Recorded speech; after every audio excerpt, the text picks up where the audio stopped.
everyone, great to see you back on the Windsor family here. We bring you breaking news, fascinating stories, and little-known mysteries of the royal family.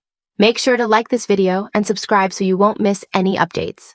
Did you notice what the Prince and Princess of Wales were so delicately picking that morning? With the air of a perfectly choreographed documentary, Catherine handed their harvest to the staff, smiling with the serene grace that has become her signature. William, ever the eager companion, followed close behind as they were led into the royal orchard.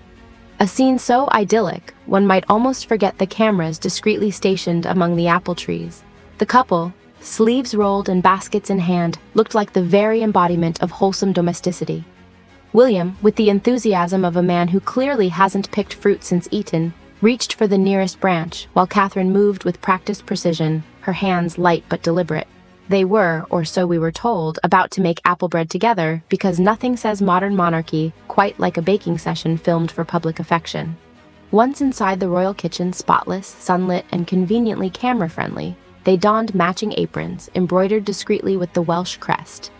In front of them lay the fruits of their labor, glistening apples, flour neatly portioned in glass bowls, and utensils lined up with military precision.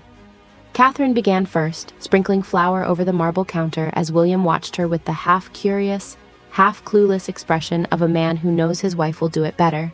She rolled the dough into a perfect circle, soft and elastic, before cutting it neatly in half with a small silver knife engraved with the royal monogram, a detail the palace PR team likely ensured would be visible in every frame.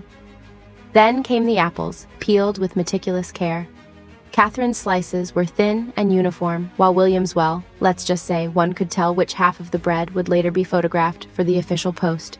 Each slice, she explained with gentle authority, had to be free of peel, as even a small piece could affect the texture, a metaphor, perhaps for how every imperfection in royal presentation must be removed before serving it to the public.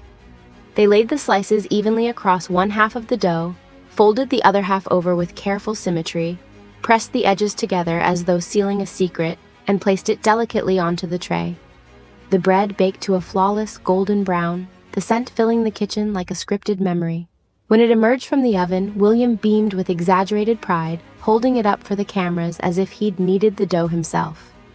The staff applauded politely, Catherine laughed softly, and the palace released the photos within hours. The Prince and Princess of Wales enjoy a day of baking together. Yet beneath the charming domestic veneer, the message was clear: the royals may no longer hunt or reign as before, but they still know how to serve a warm loaf of symbolism.